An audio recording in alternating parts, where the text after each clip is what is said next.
Very good. Well, welcome to the National Blue Museum and the 2011 U.S. Ballooning Hall of Fame induction ceremony. My name is Kelly Shaw, and I'm president of the board of directors here of the National Blue Museum.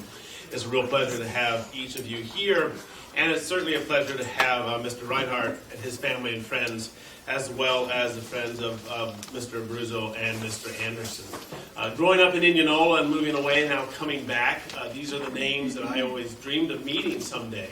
And in this position, I finally screwed up the courage to talk to Bruce Comstock during the BFA convention this past April or May, and learned that he wasn't the fierce competitor that I thought he was. So it is a real pleasure to be here. Despite that, I know that none of you came here to hear me speak, and as a result, I'll keep my comments just really brief, and thank those families and friends who are here today, and all of you visitors here at the National Blue Museum for coming. On behalf of the board of directors, the auxiliary members who keep us going on a day-to-day basis, and certainly our membership, thank you for coming out on this nice and cool July afternoon. Before you leave today, of course, do take the time to look at the exhibits around here, not only for those being inducted into the Hall of Fame, those gentlemen, unfortunately all gentlemen, ladies, standing behind me currently, who have been inducted in the past, but do take a few moments to take a look around what we have going on in the museum. We're pretty proud of what we have here. We are small, for those of you who've been to Albuquerque, but we do think we have something to offer everybody. It is my distinct pleasure to offer or introduce that person who has everything to do with everything in this museum, our curator, Becky Wiggling.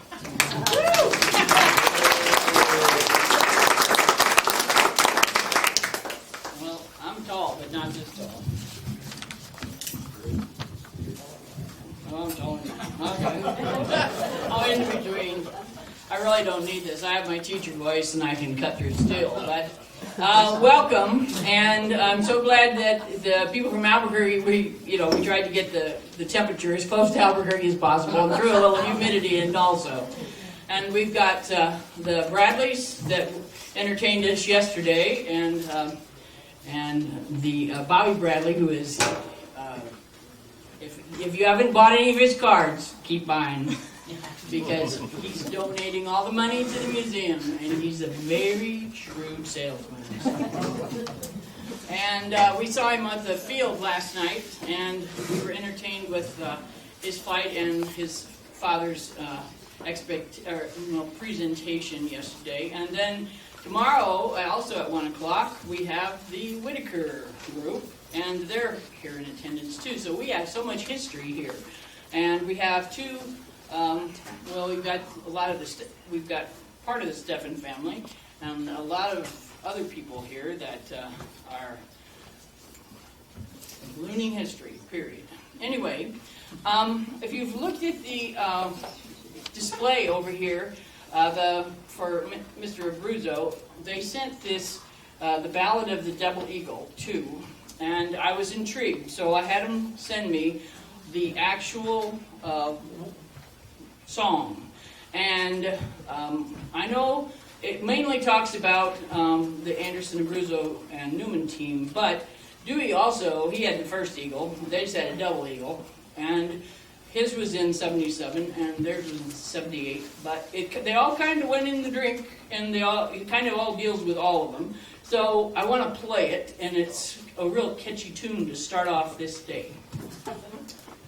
You want to play?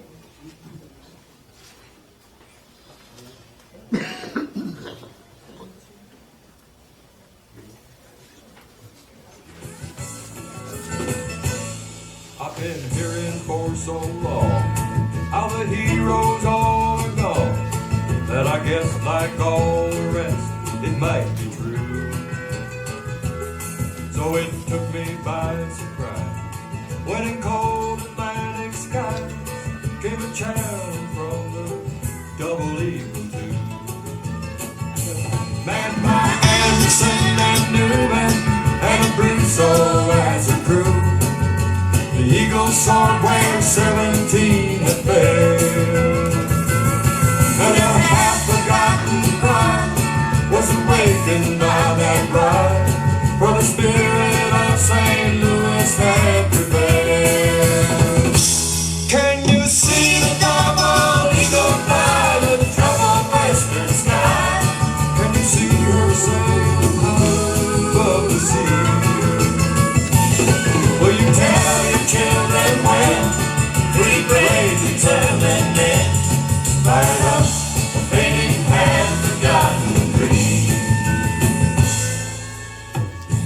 From New Mexico they came to the rocky coast of Maine. From the old frontier to one untamed and new. And now all their hopes were pinned to the mercy of the wind. Through the freezing north Atlantic skies they flew. When suddenly the eagle two climbs toward an icy grave, where the eagle one had died the year before. But they managed to hold on with their ballast nearly gone, and they drifted on past Fallon's gentle shore. Can you see the double eagle fly the troubled western sky? Can you see her sailing high above the sea? Will you tell your children when three brave, determined men fired up a fading half-forgotten dream?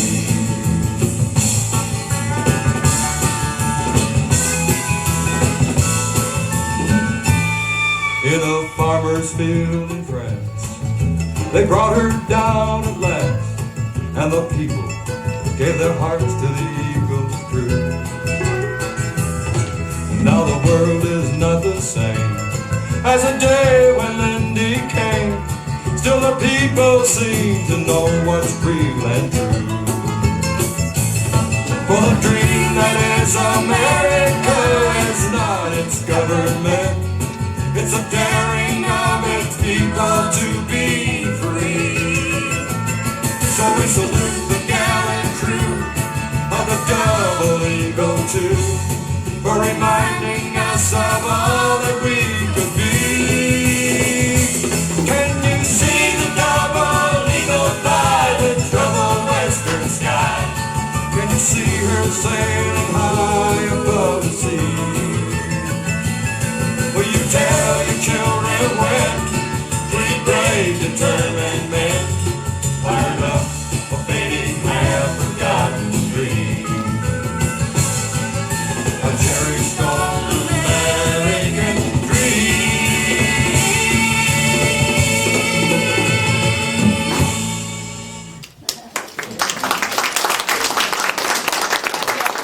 That was a peppy little ditty sung by John Moyer. I'm guessing he's from Albuquerque, and I thought that was kind of fitting for everyone, and kind of starts off with a bang. Now, I'm going to introduce you to our MC for the day. This is Ken Walter. He's the BFA representative to the museum, and carry it away. Thanks, Becky. Thanks, Kelly. First, I'd like to really acknowledge everyone in the room again. You know, we've got a great group of people here again this year. I'd like to acknowledge some of the former inductees that have been here, I should say previous inductees. Mr. Tom Shepard, who was inducted last year, is here with us today.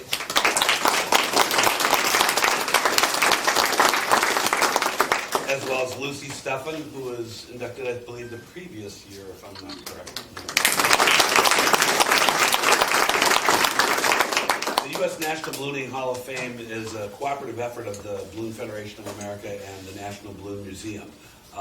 It's come a long way from where it started, and I think that we've done a great job working together as the BFA and the National Balloon Museum. There are other members of the board of directors here today of the BFA. I represent the Great Lakes region. Along with us, representing the North Central region is Matt Fenster. Matt, can you stand up wherever you are, Matt? He represents Indianola, so any questions, goes to Matt Fenster. Our at-large director and our current president, Troy Bradley.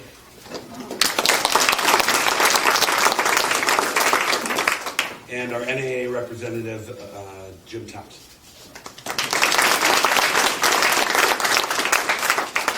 So without these guys, and Becky and Kelly and all the work that's done throughout the year, we can't have programs like this, so we sure do appreciate everyone coming. So that's enough of the small talk. We'll get on with the program. Here today is Benny Abruzzo. Benny is the second son of Ben and Pat Abruzzo. He was joined his older brother Louis, and then Richard and Mary Pat came afterwards. Benny is married to Sandra Abruzzo, and they have two sons, Benjamin and Dane. Benny also has two grandsons. A lifelong resident of New Mexico and Albuquerque, Benny graduated from El Dorado High School and attended the University of Mexico. I'm so glad we got him to come to Indianola. He is currently the president of the Santa Fe Ski Company, the Sandia Peak Ski Company, and the Sandia Peak Utility Company, all located in New Mexico. In addition, he's also a partner in the Northern Escape Healy Ski Company in British Columbia, Canada. As his father and his brother, Benny is an avid sportsman. He's got many hours logged as a hot air balloon pilot. He participated in many facets of his father's ballooning adventures, including participating in the launch team for the Double Eagle 1 and Double Eagle 2, as well as the Double Eagle Trans-Pacific flight. His ballooning adventures were a family affair, along with his wife Pat and all of Benny's siblings, older brother Lewis and younger brother Richard, as well as little sister Mary Pat. So, Benny Abruzzo.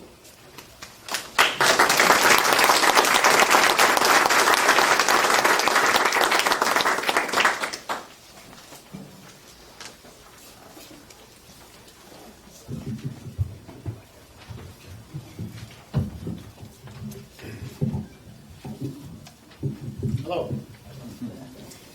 So you guys were passed out this wonderful piece, I see, that definitely covers the history of all of my dad's balloon flights and the adventures that we all lived through in those days. So I should probably start my story with, it was a time a long, long time ago. It's amazing how it's gone by.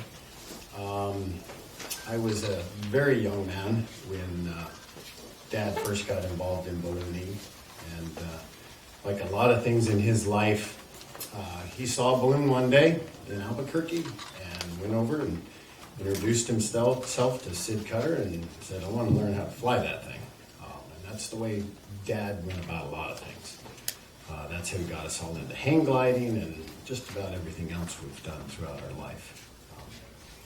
He did become an amazingly accomplished balloonist. We're very proud of everything he did. But I want to share with you what it was like at that time. You know, we live in this new world, this modern world, where we have GPS and cell phones and satellite phones and all of this awesome communication. Everybody's got theirs on. Hopefully you've turned the ringers off. But in that day, these guys from New Mexico, Dad and Max, set out to try to accomplish an adventure across the Atlantic Ocean in a home-built gondola. And I mean, it was home-built right there in Albuquerque. And it looked like a little toy boat. Not very sophisticated, made out of plywood covered with fiberglass. A couple little shelves here and there where they put their awesome avionics. They had a transponder, and they had radio communication with the airliners if they happened to be flying close by. And so here they were, and we all flew out there, the whole family, after going through all the preparation of hanging the gondolas and putting all this apparatus together. And we all got out there, and it was time to actually fly it across an ocean. And I got to tell you, as a kid who was about, I must have been 17 at that time, it was pretty awesome to see. These guys had thousands of miles of mean ocean between them and where they were trying to go. They were going to take off and basically leave everybody and all communication behind. And it was a very inspiring moment. When that first balloon took off, I think we all stood in that field and were speechless. We screamed a lot, clapped a lot, but the fact that they didn't quite make the first one, I think is a good part of the story. My dad, after they put it in the drink and they were rescued up by Iceland, I remember the day very well. He was sitting at the dinner table with us, and he looked a lot older on that particular day. That flight took a lot out of him. And he said, "You know, I want to tell all of you, I'll never do that again." We knew. It just needed to rest a little bit. He did recover. He looked a lot younger in 1978 when they went for it again. And I got to tell you, it was just exciting the second time around.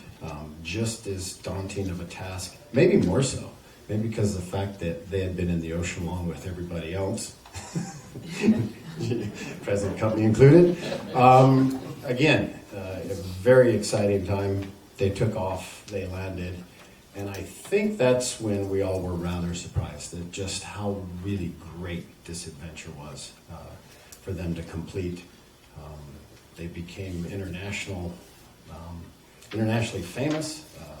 Ticker tape parades, wonderful times, great notoriety, seeing them on magazine covers and on TV shows, the late night shows. It was a very, very fun time.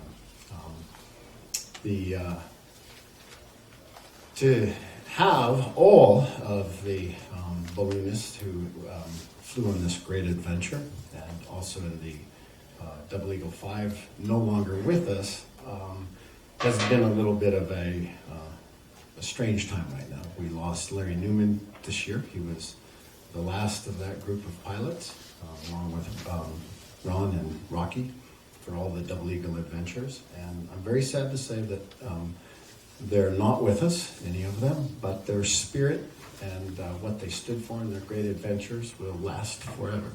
And that's something quite special that we will keep with us forever.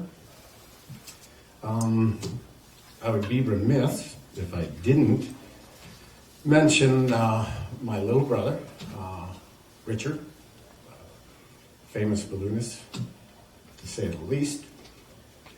One of his partners, Troy, sitting here with us. We lost him this year. And along with these guys, he kept that spirit alive. I got to tell you, he not once ever let up with the idea that great balloon adventures were still out there on the horizon. He tried to fly around the world for a number of years. Some of the more amazing feats I've ever seen. We went to all of the launches. We were there when he and Troy flew across the same ocean that my dad did, which I was most impressed with. Their guidance system wasn't quite as good. They missed France by a smidge, ended up in Africa. I actually hold Richard responsible for that because we all know how well he drove cars. So anyway, to close out, I did want to have you all take a moment to think about my brother. He kept the adventures alive. He did. The Gordon Bennett races were so much a part of his heart and soul. He loved going to those events, and we're very sad that he didn't come home this time.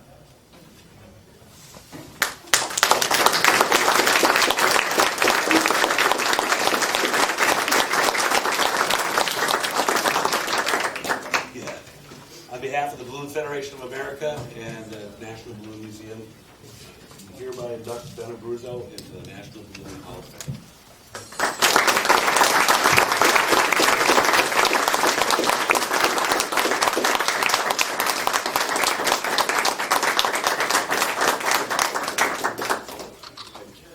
Thanks, Ben.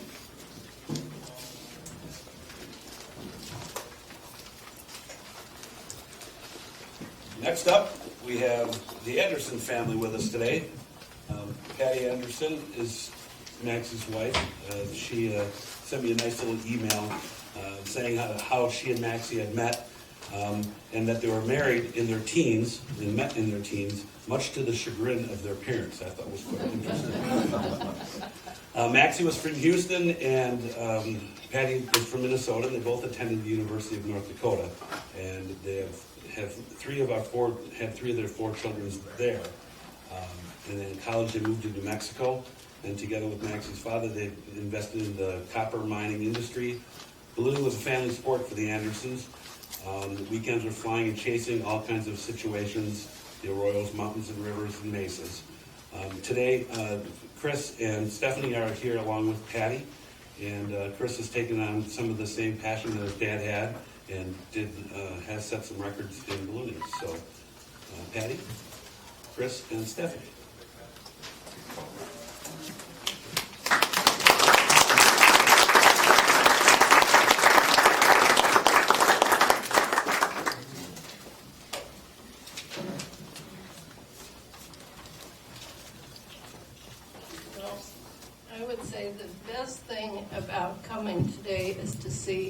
a lot of the old faces that I've seen off and on at different blooming events over the years. It's really been special. The Whitakers, I see them quite often. They come to Albuquerque and spend the time with us for the balloon fiesta. This is my son Chris, who you probably a number of you balloonists know, and Stephanie, my daughter, who lives in San Francisco. And Chris is going to give a little. You know what I mean? Because since Chris is a little more, can talk a little more about the ballooning, although as a family we did lots of things. Yeah.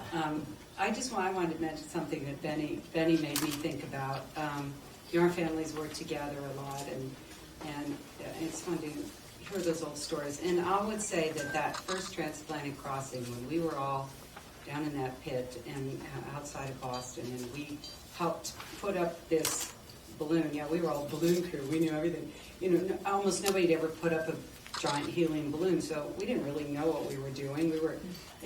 I remember Weather Services saying to us, okay, you know, we need to get the balloon off the ground and get those guys in the sky. And, you know, so Ed would come and tell us, well, we got to launch this balloon. Well, it took us forever. I mean, we didn't know what we were doing, you know. I mean, it was really like, and eventually we did get the balloon up. We hung those chilies from New Mexico on there and had a few signs. But I remember my feeling about that when they took off. Rather than, I mean, first this was so exciting and so kind of unreal, you know, and we'd all done hot air ballooning and everybody, you know, they'd crash here and there, but they all kind of come out safe. But all the whole idea of launching this balloon and having it go up into the dark night sky, which was probably, we were supposed to have launched much before that, and then they disappeared, and, you know, there's no lights or anything, and the reality of that just gone into the dark black night and heading out over the Atlantic in that little homemade thing was, to me, you know, I mean, first it was really exciting, yay, yay, rah, rah, we finally did it, you know, and then it was like, oh my gosh, you know, you might never see them again or something. It was scary at the same time. It really was. It was, you know, anyway, I remember that feeling. And then, of course, when we found out later, because we never knew anything pretty much till they were rescued out of the seas off of Iceland, you kind of thought, well, you know, they're just larger than life and they're always going to make it. And they're just going to keep ballooning around and, you know, sort of Superman kind of idea. But when you think of that, we had fun times as families, and it's always great to see them and hard to miss the ones that are gone. But Chris probably has some good stories. Maybe I'll go sit down and listen myself.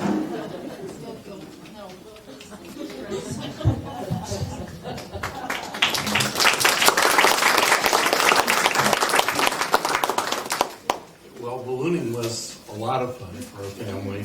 I remember being at Coronado Shopping Center before it was a mall in Albuquerque in 1972, and seeing those first balloons.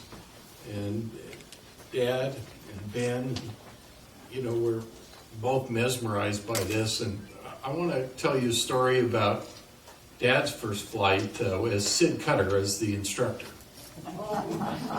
So they get in the balloon, and, you know, Sid's kind of showing us how to put this thing up, you know, and the thing's flying around, skirts burning. And we get it up, and of course we think this is normal, right? Nobody's ever seen this before. So I'm chasing in a pickup truck. I just got my license. I think I was 15. And I'm watching them, and they land. Well, I finally get there, and there's Sid, but my dad's gone. Well, evidently, Dad said that Sid said, well, Maxie, here, watch this for a minute. I'm going to go out and get some stuff. So he gets out of the balloon and... Okay, Maxie, you're soloing. That's the old days of ballooning. And then that was kind of the set the stage, but they loved it. And Dad and Ben got together and with another guy, J.J. Monroe, that was a lawyer, and they bought their first balloon. But before they got the balloon, they went on the Bahamas U.S. International Balloon Race, their first venture across the Atlantic. I was there, and some of you have heard the story about the Sid's RV catching fire because the tanks got too hot and they were inside the RV, and the RV burned up. And Sid going, well, Joe reminded me of this story, and Sid going, them telling Sid this story, and Sid saying, what was it, Joe? I'll have another beer. I'll have another beer. And along with that story, so my brother and I were riding on this 55-foot yacht, and this nice couple had. We're riding, and the weather was horrible. The waves were high. We're just sick as dogs. I was laying on the floor. Finally get over to the island. This is an island owned by Rockwell. Beautiful island, 18-hole golf course, you know. We get there, the weather's really nice. We put up early that morning, and I don't know, there was 8 balloons or 10 balloons. And so Dad and Ben, we were helping, and they got the balloon up, and so they're taking off of this island. They're headed for Fort Lauderdale. They're going to win the prize. And they're going, and they go across the golf course, not fairly low. And they're getting out over the island, and Ben's going, Max, those are awfully big fish. And goes, oh yeah? Dad's looking over. They're looking, I think those are sharks. Yeah, I think they are. So they burn and burn, they go up. We better try and get across a little faster. So they're going along, and here's Sid Cutter is out in front of him, okay? Out in front of him.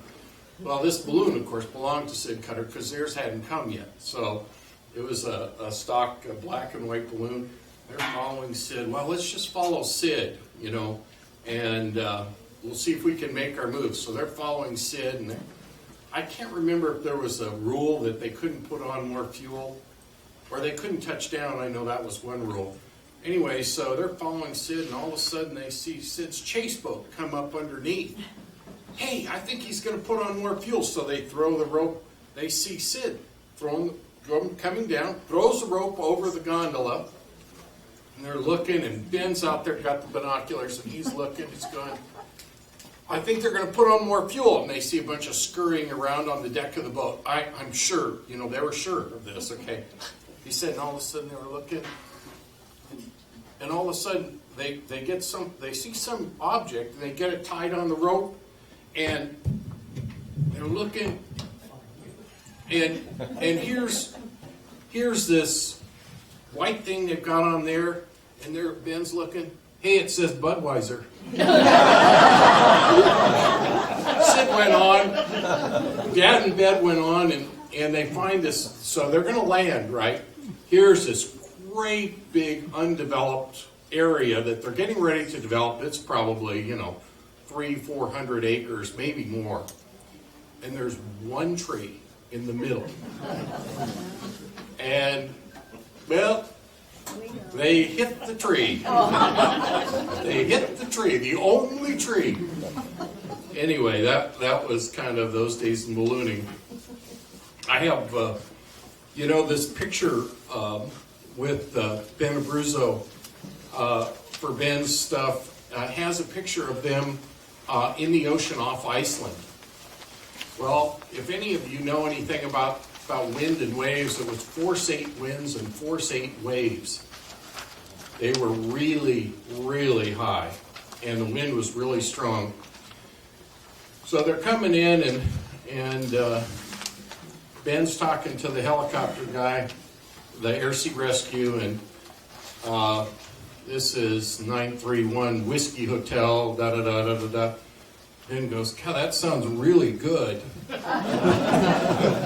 So he says, okay, you guys are going to have to, they told him, okay, yes, it's our intention, we're going to ditch, so we're going to land in the ocean. And they ended up landing. They said, now don't get over the balloon, because when we release the envelope, we don't want to be the first balloonist to shoot down an American helicopter.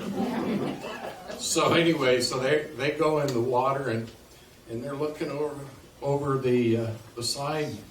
Dad goes, man, Ben, look at the size of that shark. Oh my God. It was a whale shark. And it was about 25 feet long.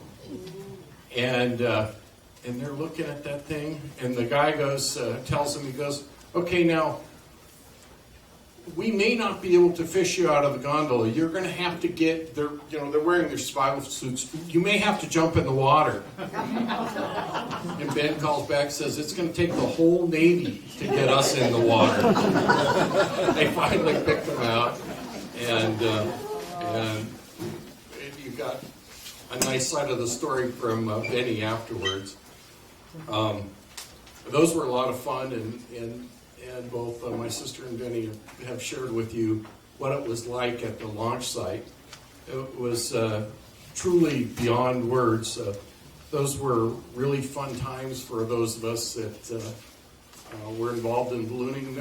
But there was quite a spirit of competition too. Some guy, Dewey Reinhard, had a balloon too, and also a Yost balloon. And we were in the midst of a battle of competition to see who could get across the Atlantic. And of course, now had we known Dewey, we would have been a lot more friendly. Those were good days, and I'm sure I'd also like to close by saying. Like Benny mentioned, his brother Richard, he was a great guy. Always had a nice thing to say about you whenever you go on the balloon field or whatever. Richard was always a perfect gentleman, took time, said hello. We're going to miss him a lot. But thank you very much for inducting my dad and Ben in the Hall of Fame.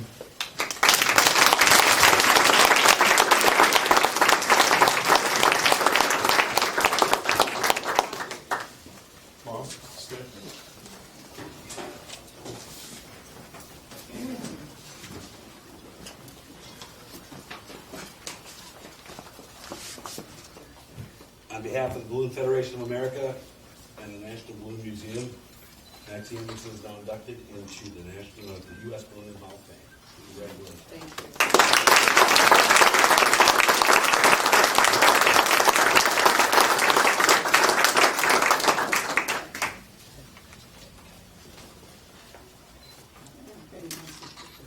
That's everyone. Not really.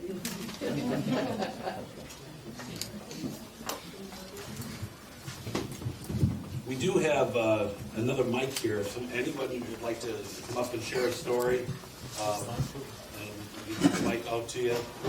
This is a time to share some stories about Maxie Anderson and Ben Abruzzo. I had just one thing to say, because this was all about Max and Ben and the guys. Pat and I were absolutely the dearest of friends. And is this on or this on? Oh, okay. No, that's it. Yeah. I'll use this. And we probably shared more. Well, I don't know what you call it, but we shared an awful lot of our life together. And we would be the ones that were flying over the Atlantic in the airplane. One time the pilot came back to Pat and I in the plane and said, come up here to the front. He said, we've got your husbands on the phone. So we were able to talk to them when we were flying over the Atlantic Ocean. But we'd be the ones sitting in the hotel or at the airport or wherever, just waiting and watching and trying to catch the news as we could. And that was a very, very good experience, exciting experience, and a sad experience. So just thought I'd share that I know a lot of you women spend a lot of time when your husbands And some of the women, of course, have been flying as much as the men. But we spent a lot of time just packing balloons up, hauling them in trailers, and following them around.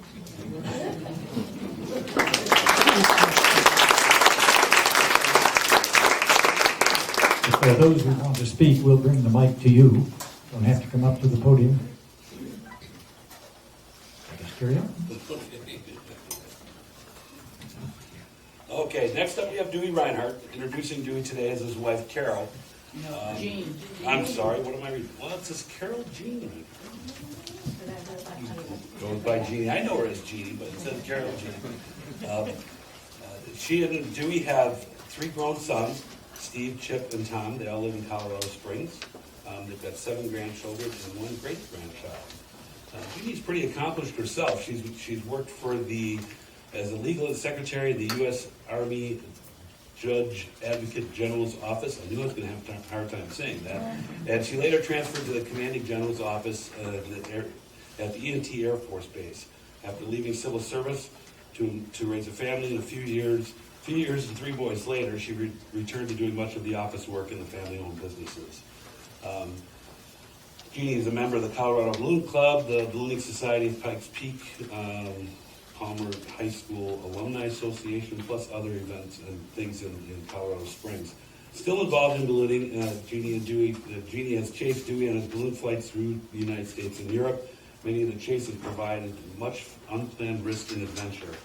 And this is the best line to introduce her from Dewey. Jeannie is an excellent homemaker, wife, and mother. Nothing is more important to her than her family. Jeannie Reinhard.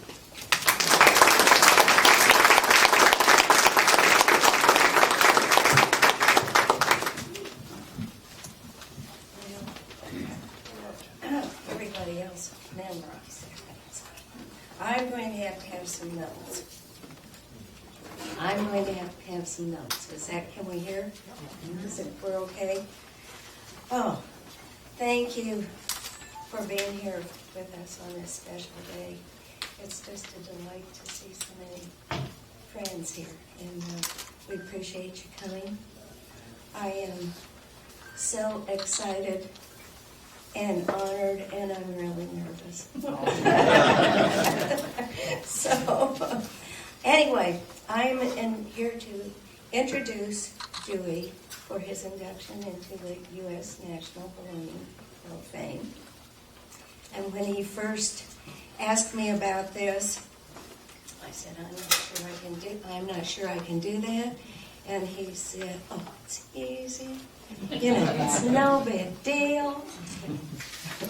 You know me better than anybody else. You've known me all my life.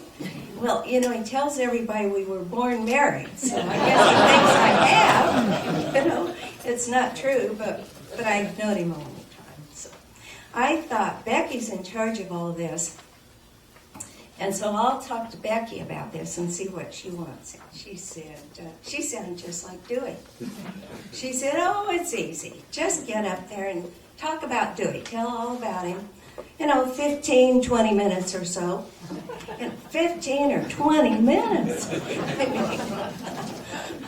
I'm a wreck anyway. So, anyway, Becky. Becky's a talker.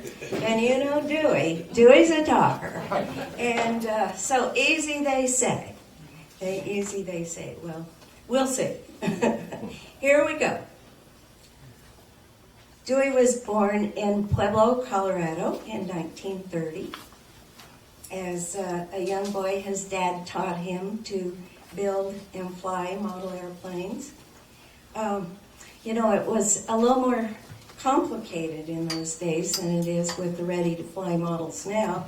You had to cut out the balsa pieces and glue them together and cover the frame with silk and paint it with dope and pray that it wasn't too wrinkled or too heavy to fly.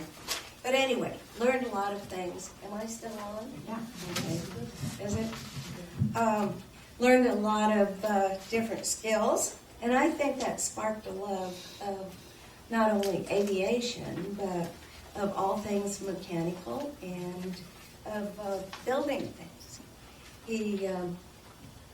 had a lot of different interests. He built crystal radio sets. He built a sailboat in the basement. The good news is they got it out in one piece. The better news is that it floated, and they had a great time with it. They had a lot of fun with this. Then as a red-blooded teenage American boy, he fell in love with cars. Girls came later. Cars were definitely first. He and his buddies must have chopped and channeled and rebuilt and welded every Model A and Model B in Colorado Springs. It was a wonderful experience for them. And he learned a lot about working on motors, engines. It's wonderful for them. He still has a couple of rods that he drives occasionally. I think it makes him think he's a teenager again. But, you know, he can build or repair absolutely almost anything if he really wants to. You know, you ladies know that. You know that, don't you? Anyway, when Dewey was going to college in Fort Collins, Colorado, at Colorado A&M, when the Korean War started, and at that time they were drafting all the young men into the Army, sending them straight to Korea, and not really wanting to do that, he left school and enlisted in the Navy to see the world. The Navy was good. They sent him to a lot of schools. He became an aviation electronic technician, was on the flight crew of fixed-wing aircraft. He even had an opportunity flying the Navy blimp once at Lakehurst, New Jersey, which was a wonderful thrill. We spent the final 2 years of our Navy career in Key West, Florida, where he was a sonar operator for an anti-submarine helicopter squadron.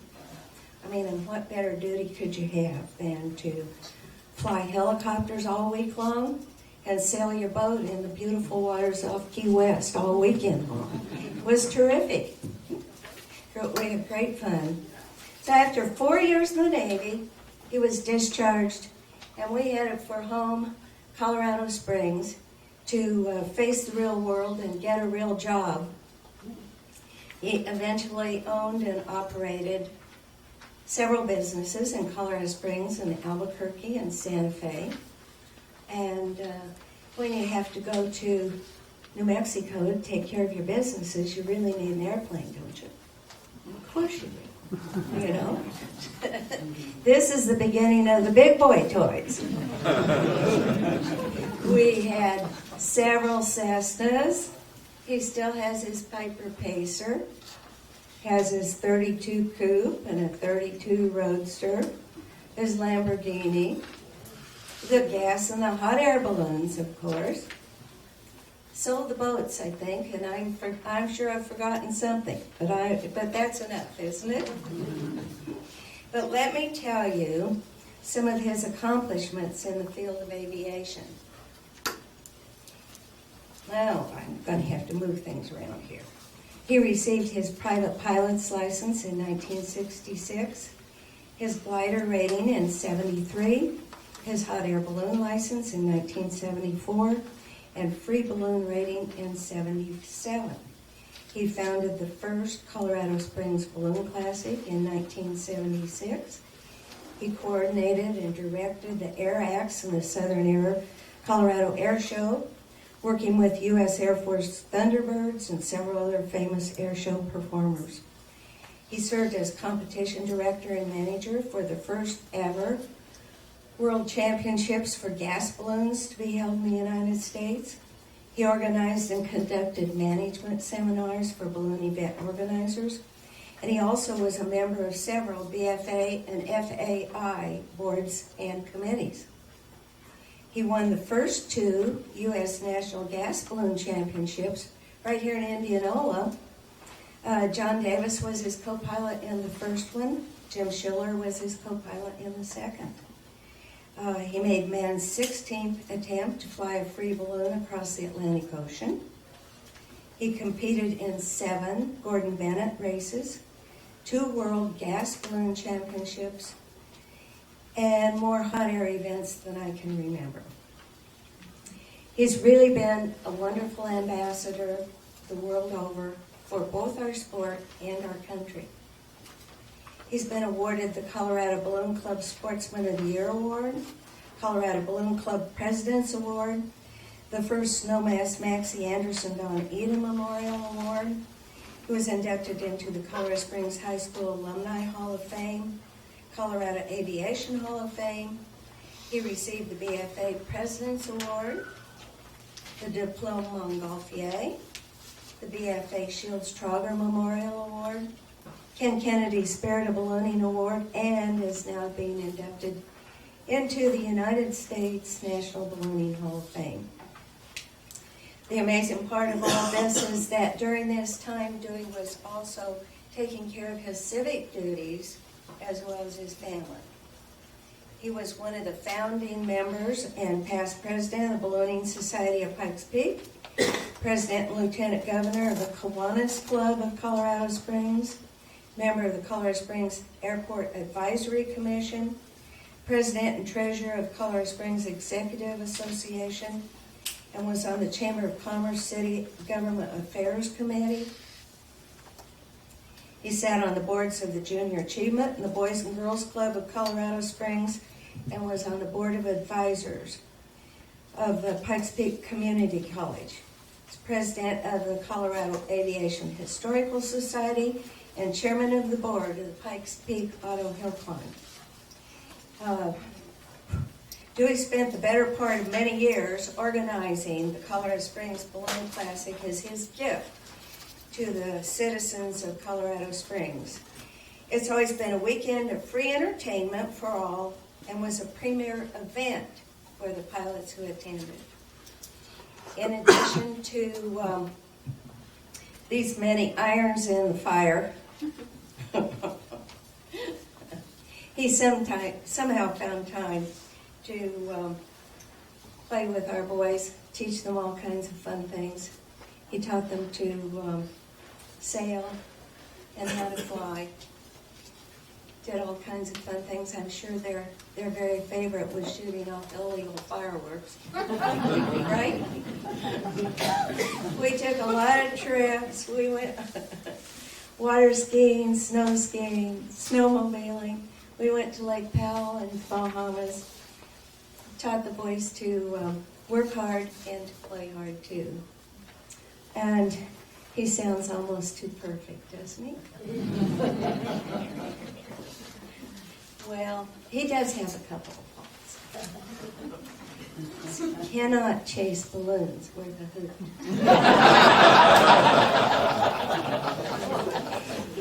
Don't ever let this man have the keys to your chase vehicle.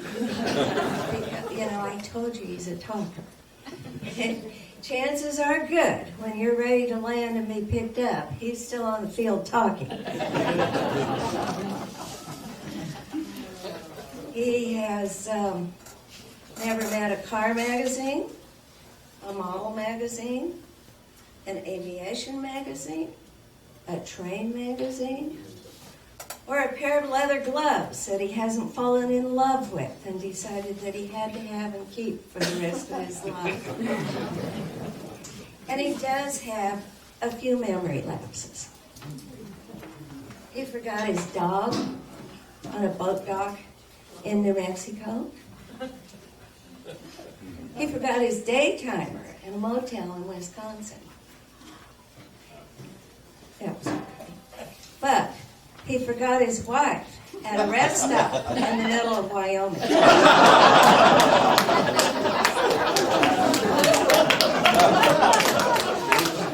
than that, he's almost perfect. But, really, as far as I'm concerned, his greatest achievement are the ethics that he's taught our sons by example. He's a chest-beating, proud to be an American man. He's an honest, dutiful businessman. He's a kind, thoughtful, faithful husband. He's a terrific dad. He's mentored many young women and men in the ballooning community and the business community. He always looks after his friends. In addition to this, he's fun to be with. I am pleased and honored to introduce my husband, Dewey Reinhard.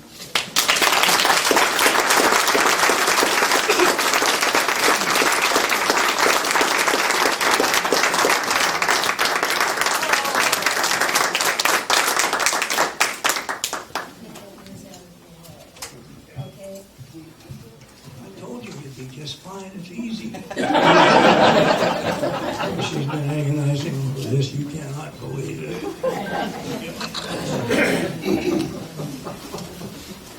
Refresh my memory, Becky. Was it an hour and 15 minutes? Jeannie, thank you. She had, when I asked her if she'd like to introduce me, she was really excited to do that. And she started working on it at home. And after dinner one night, she said, I can't do this. I said, sure you can. She said, nope, I'm not going to do it. I cannot do this. I said, well, you told me you would. You have to. So she continued on dragging her feet, practicing. I'm surprised she couldn't do this from memory. But I told you could do it. You did good.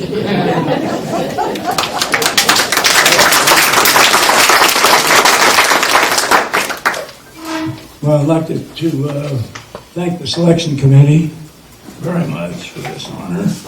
Becky and Dennis, thank you for your patience. And Ken, thank you for the nice introduction, Jeannie. And it's a great honor for me to be here today, being inducted into this Hall of Fame with Maxie and Ben. And we're grateful to all of you for coming and joining us. We had I felt blessed that I grew up in what I refer to as the greatest generation in ballooning. And it was a different ball game, and as Chris and Benny have described, it was an exciting and bone-jarring experience. And that resulted in great camaraderie in our sport. We were hungry for information. We had in Colorado, in southern Colorado, we couldn't find anything even written about balloons. So we more or less taught ourselves. A young cadet from the Air Force Academy taught me to fly. I bought this Raven S-50A from a land developer in Colorado Springs. I owned it for 3 years before I had time to learn how to fly it. So this cadet called and said, hey, I read that you had this balloon. Would you like to learn how to fly it? And I said, man, I'd love to learn how to fly it. And he said, well, we don't have very much time. I'm graduating in 2 months. So we started flying. And I've never gotten around to asking Jim if he ever actually flew a balloon before he started teaching me. Excuse me. But we flew when he got out of school, and we get over to our houses usually about 3:30 in the afternoon. So that's when we would inflate and take off. So, and Colorado Springs is noted for wave soaring and great thermal riding and gliders. So it took us probably 6 weeks to figure out that it shouldn't be flying in the afternoon. But it was we started getting together when the guys in Denver were learning to fly, and a couple of friends in Pueblo were learning to fly. We'd get together at meets and compare our crashes and what we think caused them. And so we were really hungry for information. And lo and behold, we came to Indian Hole. And Jim was my instructor, so I loaned him the balloon, and I flew with him as a student pilot. And he soloed me, I think it was after, not quite as fast as Sid Is that what your dad does? He used to load me in 3 hours. And I had no idea what I was doing. I'd never made a stand-up landing. And we were just tearing the bejesus out of that balloon every time. Jeannie's sister, we knew nothing about FARs. Jeannie's sister, Joanne, sewed the thing up. Every time we'd burn a hole in it or drag it through a fence, well, she'd sew it up, and she had such a great reputation. She was even repairing the Air Force Academy balloon. We had no idea. And we burned all the Velcro out of it one time, and Joey went down to the Abruzzo department store, bought a bunch of Velcro, sewed it in, and off we went. It was probably better than factory. But anyway, we didn't know a thing about FARs, that you had to have licensed people do the work, and we didn't know that you had to, you shouldn't be flying in thermals, and we didn't know a lot of stuff. But when we came to Indianola, that was a real eye-opener, because there were guys out here really knew how to fly. I mean, they were not drilling a hole clear to China every time they landed. So it was a real learning experience for us. And so we saw new technology coming forth, and we were, I guess it was the second year I came back as a licensed pilot, and I was determined to get a different balloon. The kids bought me some pads. I was getting so beat up. And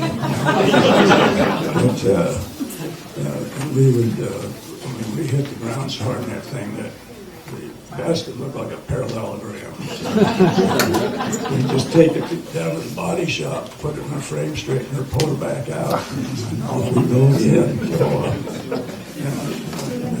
it worked beautifully.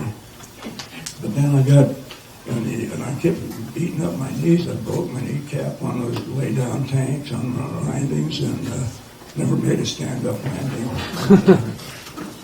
So we were moseying around here, and I got in touch with BFA, joined the BFA. I went in the Barnes tent. We used to bring all their people up, and they built, actually manufactured stuff right here in Indianola, and repair your balloon if you need it repaired. And so I was standing in the tent next to this guy, and I said, do you know anything about this equipment? And he said, well, I have 5 of them. And I said, wow, it must be pretty good. So he explained what he liked about